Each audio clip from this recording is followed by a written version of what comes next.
Aduh, ngebaliknya keras. Udah gitu juga limbungnya tuh. Waduh. Ini si fix si shocknya sih mati nih kayaknya nih. Oh, ada tuh, ada tuh.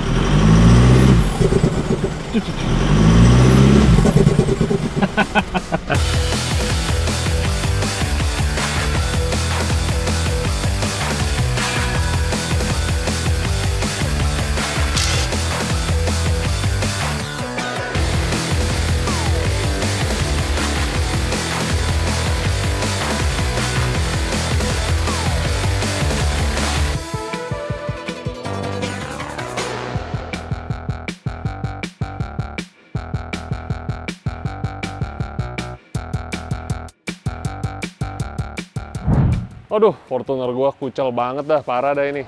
Waktu dulu gue pegang sih kayaknya nggak begini ya. Jadi mobil ini sekarang dipakai sama istri gua, dipakai buat nganter anak sekolah. Mobil kelihatannya udah kusut banget deh, dipakai buat belanja sayur ke pasar, supermarket, ya ke mall, pokoknya jadi kayak mobil nggak keurus. Dan tiap kali gue nyetir, yang ada gue bawaannya marah-marah mulu, karena mobilnya sekarang udah berantakan, kotor, nggak enak lagi, tenaganya udah nggak ada, bantingan shocknya udah kayak ampas banget dah pokoknya deh. Tadinya mobil ini sebenarnya gue mau ganti, gue mau jual, ganti mobil Eropa kayak gitu, tapi kalau dipikir-pikir running costnya jadi tinggi, udah gitu juga apa ya, drop harganya juga lumayan sayang gitu. Apalagi mobil Toyota kan sebenarnya cukup reliable, harganya nahan, ya buat family car, buat daily car sebenarnya lebih enakan Toyota. Nah tadi mau dijual nggak jadi, sekarang yang ada kita pakai lagi deh, kita modifin lagi, kali ini cuman beda nih. Temanya nggak racing-racing balap-balap lagi kayak dulu, pokoknya spek harian yang enak buat dipakai.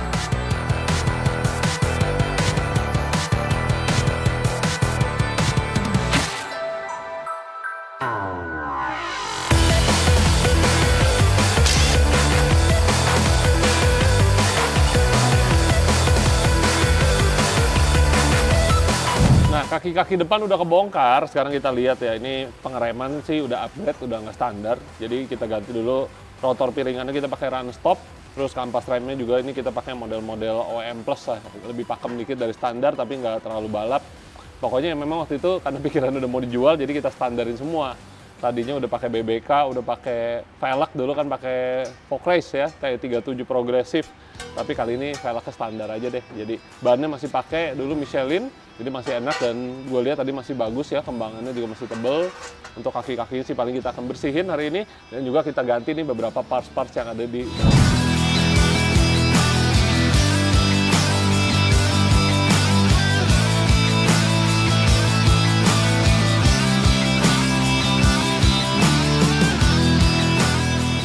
Nah, yang seperti kalian bisa lihat nih, suspensi standar ini udah loyo, udah lama ngebalikin tuh ketika kena compression, reboundnya udah hampir nggak ada. Ini bisa disebabkan oleh karena gas di dalamnya juga udah habis, hingga membuat bantingannya ini rasanya udah kayak gerobak.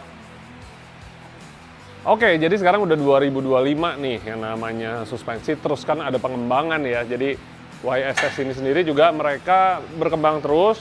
Gue senangnya mereka jadi ada development baru lagi. Kalau dulu kita pakai tuh tipe YSS Z series, jadi itu udah yang paling atas tuh.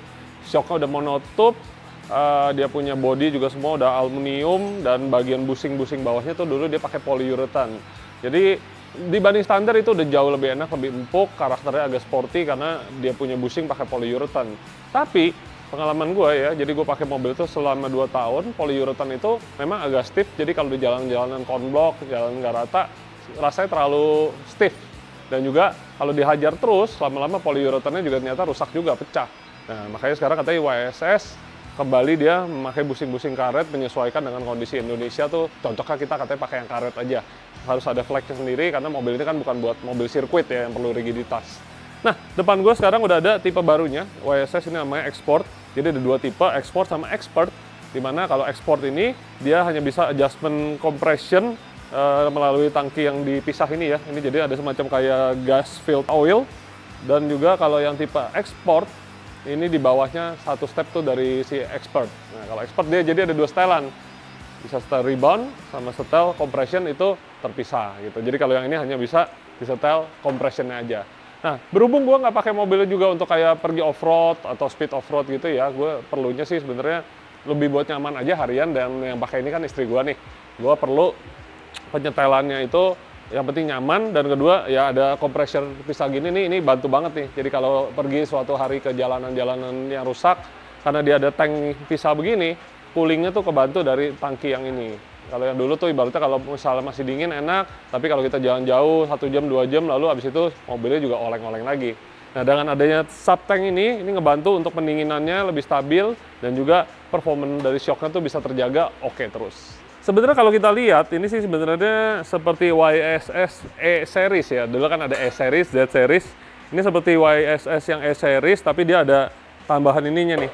Ya, reservoir ini, bahan ini juga pakai braided steel, jadi aman, harusnya nggak akan bocor-bocor kecuali kegesek, itu mah dari instalasi kalau salahnya. Tapi kalau kayak kita pakai udah terpasang di mobil, harusnya nggak mungkin bocor-bocor.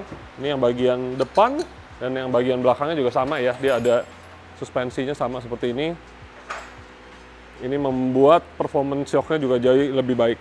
Nah, jadi di sini, di semua shocknya ini ada putaran ya. Ini kalau kita putar nih, tuh ada kayak bunyi tik, tik. Nah, ini tadi gue udah cek, depan belakang tuh ada 13 klik. Gue akan mulai semua selalu dari 50%, jadi ya kurang lebih kita taruh di 6 atau 7 klik dulu. Kita rasain mobilnya gimana, kalau kurang keras tambahin, kalau kekerasan tinggal dikurangin. Jadi misal kita udah pakai 2 tahun, 3 tahun, lalu udah mulai wear out, shock udah mulai lemas, ini tuh ada semacam kayak bukaannya nih di sini ya, jadi harus dibawa ke service centernya YSS Indonesia. Di situ bisa dilakukan yang namanya revolving ulang, jadi penggantian oli, terus gitu juga gasnya ditambahin, busing-busingnya bisa diganti baru, bahkan sampai knob-knob ininya nih kalau sampai selek ataupun misalnya terkena impact waktu main off-road, ini juga bisa diganti. Jadi shocknya ini serviceable, kita beli satu, misalnya sampai terkena tabrakan parah, mungkin bengkok ya, itu mungkin harus ganti baru. Tapi kalau misalnya karena rusak karena pemakaian, itu bisa diservis. Nah, jadi sekali beli, jangka waktu pemakaian itu bisa lama, jadi lebih hemat juga di kantong. Oh iya, hampir kelupa, jadi kita ganti juga sekalian dengan per YSS, tapi tingginya gue nggak mau pendek-pendek nih. Kali ini gue pakai menggunakan standard height, jadi alias tingginya standar. Per depannya diganti dengan YSS yang linear, dan bagian belakangnya ini menggunakan per progresif. Jadi yang disebut dengan progresif itu tuh kalau kita bisa lihat di bawah ini ulirannya lebih kecil, dan yang di sini ini per linear alias per lurus seperti yang di depan. Nah, jadi tujuan dengan adanya per progresif ini dia adalah meredam bantingan-bantingan kecil itu, jadi lebih empuk, dia akan kerja di sini dulu. Ketika pressure-nya tinggi, ketika high speed dia akan menggunakan juga per yang di atas ini. Jadi tujuannya karena untuk di belakang itu adalah untuk kenyamanan orang yang duduk belakang dan juga kestabilan mobil, makanya dipakai per yang ini. Tapi yang depan kita mau stabil ketika driver nyetir, kita gunakan makanya pernya yang linear seperti ini.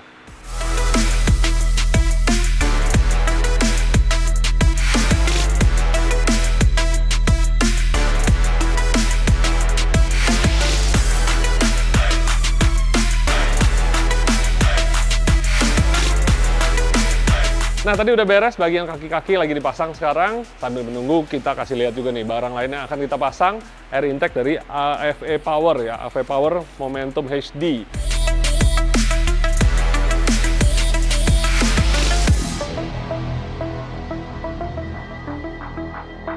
Nah, jadi biasanya kalau mobil-mobil diesel cenderungnya biasa mereka pakai open filter ya. Buat gue sih itu turn off banget, karena kenapa ya? Open filter itu nyedot udara panas, kotorannya juga bukan main banyaknya kesedot di situ. Plus juga suaranya berisik. Jadi buat mobil daily itu suaranya kalau sasos-sasos itu gue berasa nggak ada poinnya gitu ya. Kalau kita mobil sport, contoh mobil kayak BMW M3, Type R, CWRX kita ganti, memang kita mau suara itu karena kita pakai untuk sport driving, walaupun buat daily, tapi kita mau karakternya itu sporty. Tapi kalau mobil-mobil seperti ini, yang kita butuh sebenarnya kan powernya, tenaganya, tapi suara mungkin ada sedikit, tapi jangan sampai ganggu harian. Makanya di sini kita gunakan nih plug and play cold air intake langsung dari AFE Power Amerika. Plus juga di bagian intercoolernya sekarang gue mau cek nih. Jadi kalau dulu kita langsung pasang oil cast tank, ini udah dipakai ada kali ya 6 bulan ya nggak ada oil cast tank. Gue mulai notice di knalpot gue udah ada asap-asap putih, sepertinya banyak terjadi penumpukan oli. Langsung aja kita cek sekarang.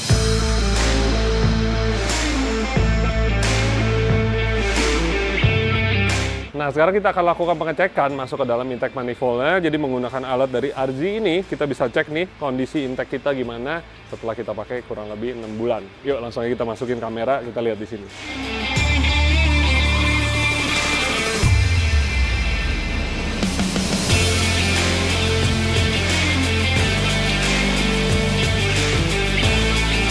Oke, jadi 6 bulan yang lalu kita udah bersihin semua sebenarnya intake manifoldnya, karena sebelum pakai yang racing, kita standarin. bersih semua pokoknya. Dan dalam 6 bulan tanpa oil cast tank, kalian bisa lihat nih di sini nih ya. Tuh, terjadi penumpukan kerak ya di sini ya. Memang masih belum parah, tapi di sini nih, tuh kalau kalian perhatiin nih hitam-hitam ini, lama-lama ini yang akan membuat jadi tumpukan kerak yang luar biasa banyak. Nah, tuh sebelah kiri ini terlihat ya. Nah, jadi ini disebabkan karena kita nggak pakai oil cast tank, jadi blow by baliknya itu ditembak balik. Lama-lama kalau numpuk kerak, lubang yang tadi sebesar itu bisa numpuk kerak sampai jadi kecil. Makanya di sini hari ini kita akan bersihkan juga, plus juga sekarang kita akan pasang yang namanya oil cast tank. Oke, ini di bagian turbo inletnya kita bisa lihat ya, ini ya tumpukan kerak ini juga terjadi. Ini baru 6 bulan aja udah seperti ini. Bayangin kalau udah dipakai 50.000 km, jadinya kayak apa tuh? Nah, sekarang depan gua udah terlihat nih perbedaan antara box standar versus AV Power Momentum HD Intake. Jadi yang bagian standar ini, kalau kita lihat ya, dia masuknya memang dari samping nih.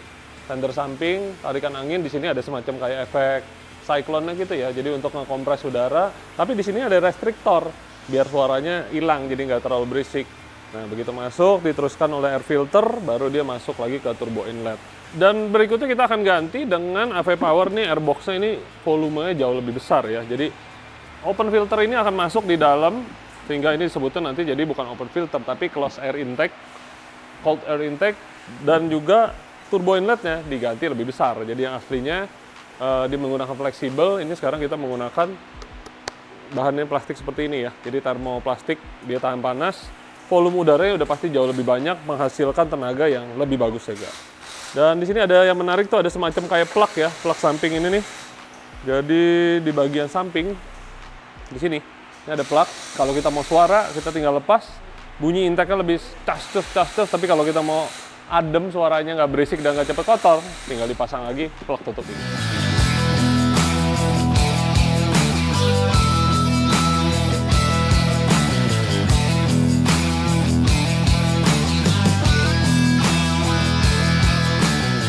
Nah, akhirnya udah terpasang ya shocknya YSS Export.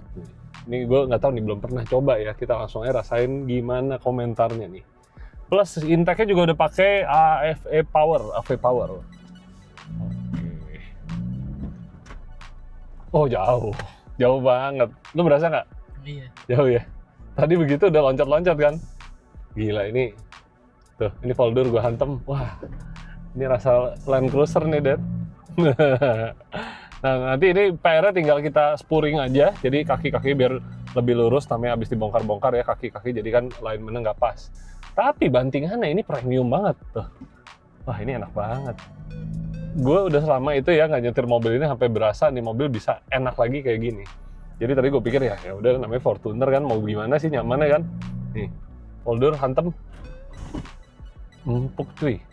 Ini kliknya ini kita taruh masih di klik nomor 5 dari yang paling empuk, jadi masih bisa dikurangin lagi. Tapi terlalu empuk justru malah nggak enak, biasanya mobilnya jadi terlalu kayak apa ya, limbung malah. Nah, kita mau tetap masih ada karakter sportnya, tapi lebih ke arahnya nyaman.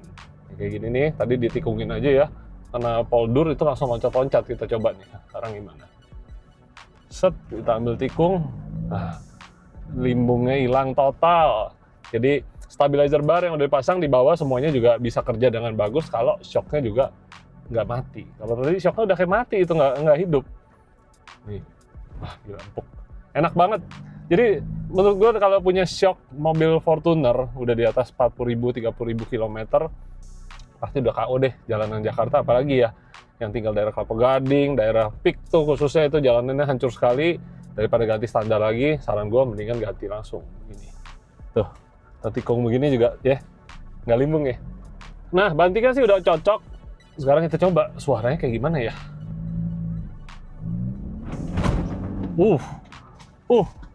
Tarikannya beda jauh.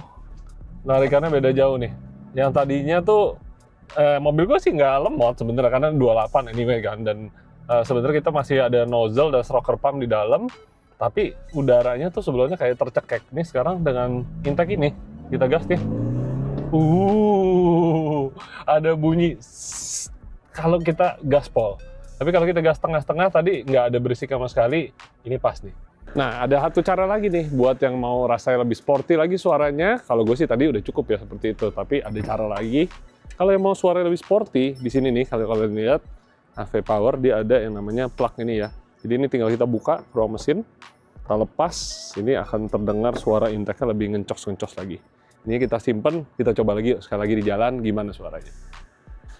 Nah, sekarang kita udah buka nih. Tadi air intake box-nya itu kan tadi kita lepas plug-nya, sekarang ya udah nggak pakai nih. Kita denger coba ya dari dalam kabin, dengeran nggak? Oh, ada bunyi swing-swing ya, Dede? Ini kasih denger. Udah gitu, kita pancing bisa nggak dia nge-flutter? Oh, ada tuh.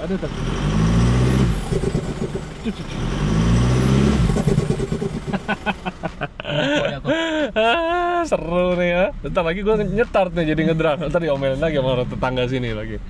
Jadi suara flutter itu akibat apa ya? Karena bus mau masuk nggak jadi dilepas lagi, itu VNT-nya bikin bunyi semacam kayak bunyi flutter gitu. Jadi ini lumayan seru ya. Walaupun sebenarnya gue juga nggak akan pakai kebut-kebutan lagi kayak gitu, tapi suaranya ini menurut gue sekarang bikin mobilnya jadi lebih fun. Tapi namanya dipakai harian, biar nggak cepet kotor juga, kita akan pasang balik plugnya. Nah, jadi dengan pemasangan air intake hari ini ya, air intake, oil catch tank, dan juga tadi kita ganti shock. Asik nih mobil nih, gue bakal pakai lagi sih mobil ini. Sayangnya hari ini nggak kepegang juga mau lakukan tune up, nggak keburu waktunya, tapi hari ini modifikasi menurut gue sukses banget. Jadi ini bukan mobil baru, tapi ini baru mobil yang enak. Tadi kita udah coba, bantingannya enak, suaranya sekarang enak, gue jadi semangat lagi ngurus mobil ini. Jadi buat kalian yang punya mobil udah ngerasa jenuh, mungkin mobil gitu-gitu aja ya waktunya modifikasi nih kayak mobil gue. Jadi udah pakai 2-3 tahun, daripada kita beli mobil baru lagi nambahnya banyak, mendingan modif-modif dikit, ngegantiin parts yang udah lemah, sekaligus kita dapat lagi rasa baru punya mobil ini. Oke, kalau gitu sampai sini dulu videonya, nanti kita balik lagi dengan modifikasi baru lagi mobil ini. Stay tune, dan jangan lupa kalau berminat langsung aja mampir ke workshop kita.